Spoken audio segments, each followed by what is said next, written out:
রাজকুমার সিনেমার পর আগামী ঈদুল আজহাতে তুফান নিয়ে হাজির হচ্ছেন ঢালিউড সুপারস্টার শাকিব খান। ইতোমধ্যেই সিনেমার শুটিংয়ে ভারতে ব্যস্ত সময় পার করছেন নায়ক।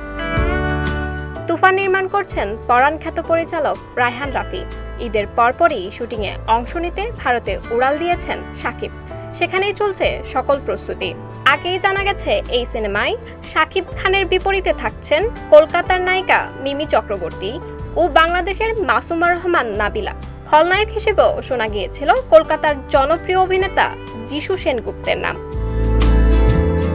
কিন্তু নির্মাতা ও প্রযোজক সকলেই যেন বিষয়টি নিয়ে নীরবতা পালন করতে চাইছেন। এবার শোনা গেল শাকিবের তুফান সিনেমায় খলনায়ক হচ্ছেন দেশের জনপ্রিয় অভিনেতা চঞ্চল চৌধুরী। ইতিমধ্যেই নাকি অভিনেতার সঙ্গে এ বিষয়ে সকল আলাপ সম্পন্ন হয়েছে। তবে এ প্রসঙ্গে এখনো কোনো আনুষ্ঠানিক বক্তব্য পাওয়া যায়নি তুফান সিনেমা সংশ্লিষ্টদের কাছ থেকে। অন্যদিকে চঞ্চল বর্তমানে অবস্থান করছেন যুক্তরাষ্ট্রে। সুচিত্রা সেন চলচ্চিত্র উৎসবে যোগ দিতে সেখানে গেছেন তিনি, তাই বিষয়টি নিয়ে তার সঙ্গেও কথা বলা সম্ভব হয়নি। একজন গ্যাংস্টারের গল্পে তৈরি হয়েছে তুফান সিনেমা, যেখানে উঠে আসবে 90 দশকের চিত্র। সেই সময়ের এক নামকরা গ্যাংস্টারের কাহিনী নিয়েই এগিয়ে যাবে তুফানের গল্প। এর আগে শাকিবের জন্মদিনে তুফানের একটি লুক পোস্টার প্রকাশ করা হয়, যেখানেও গ্যাংস্টার লুকে দেখা গেছে শাকিব খানকে।